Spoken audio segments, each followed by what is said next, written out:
But how about starting with the perfect vino? Are we into wine, everyone? All right. We're going to pair this one with your Easter dinner. We've got Renée Sferrazza in the house. So, Renée, you have come up with some great pairings from across the border. Tell us a little more. Well, you know, everybody is celebrating Easter in a bunch of different ways. You have Easter brunch, Easter egg hunts, and traditional meals. But, you know, this has classically been a holiday where wine is part of the food pairing. So that's right. What we're diving into. And I have traditional food pairings from around the world. It's nice to see how everyone does the holidays. People do them a little bit differently based on where they're from. So where are we going first? We are going to New Zealand first. Okay. And, you know, like many places with types of holidays like this around the world, you have a lot of people serving what is locally grown. Right. And in New Zealand, they have a ton of sheep. They actually outnumber people 10 to 1. I like that. Actually, I should go there. Yes. Lamb is on the menu. No talking back. No talking back to sheep.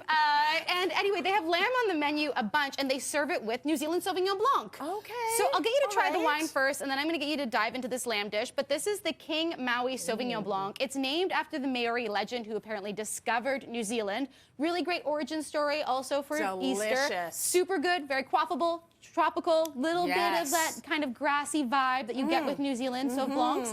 And they pair it up with lamb, so I'll get you to give a try to the lamb as well. You wouldn't think this pairing would work, but both lamb and Sauvignon Blanc have pyrazines in them, which give that like peppery, grassy note, and they kind of go very well. And lamb is not super fatty; it's actually quite lean.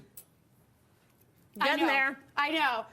It's good though. Grassy in the best possible way. Exactly. They work beautifully together. Exactly, like a matcha latte if it was food and wine. Absolutely. Yes, totally, 100%. Okay, so that's gorgeous. That makes a lot of sense. I kind of want to go here for Easter. Yeah. Let's talk a little bit about what's happening south of the border. What is going on in the United States for Easter? So, you know, in the States, they often have ham. I see a big old ham. There's a big old there. ham here. Have you ever wondered why they have ham for Easter? I do wonder, like, why? Why like, that why? of all the meats? I know, because you classically do see lamb for Easter in a lot of countries. So, you know, they used to serve lamb for Easter in the States, but before World War I, they were doing that. During the wars, they needed the wool from the lambs, and then they started doing a marketing push for ham.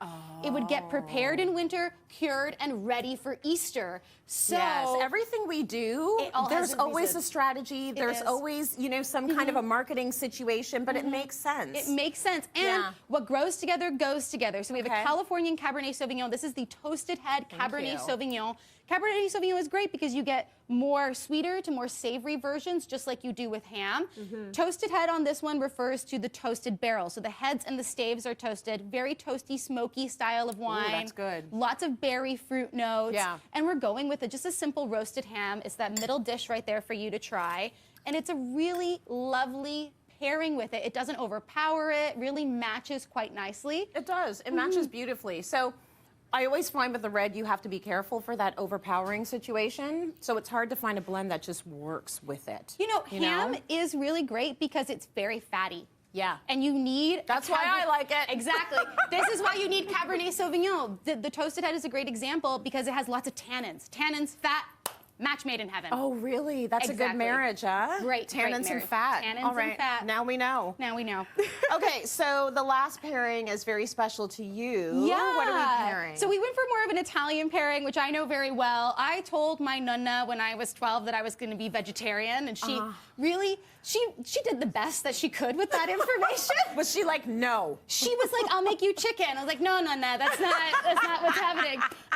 But you know, Easter is all about traditions, and another Easter tradition is eggs. Yes. It is a tradition and symbol of new beginnings. So she would often make gnocchi, which is a pasta that has egg in it. Delicious. It's kind of shaped like eggs. Or a torta di pasqualina, which literally has a whole egg inside of it, and like a spinach ricotta. You crack them in and make it. And I actually made this for today. Okay. Is Nonna happy? Are you eating meat now? I love my vegetables, okay? I'm trying to live long. There's nothing wrong with that. Yeah. There's nothing wrong with that. So pairing with it, you don't have to shy away from red wines, which are often served for Italian Easters. This is a Montepulciano di Abruzzo. This is the Angelo Montepulciano di Abruzzo. It is really berry, cherry, savory, but has a bright acidity in its finish. And that's what goes perfectly with tomato sauce and ricotta and spinach. You have just a little bit of fattiness in this, just a touch. So you don't need a whole bunch of tannins and low acidity. You want something that's bright, because vegetables are bright. They are bright. Exactly. Tell them, did you make the that beautiful tort? I did. I made this tort. I'm really happy about it. You did really well. It's a very simple dish. Italian dishes are very easy to make. They usually have about 5 to 7 ingredients, so you can't screw it up that much. Oh, I can. So it's amazing that you never do. You did it very well, and I find that it's about having the right ingredients. They have to be fresh and good, and then it'll all come together. Exactly, right? And then it's perfect. Everything has been perfect here, Renee. We are ready for the holidays. Thank you so much for that.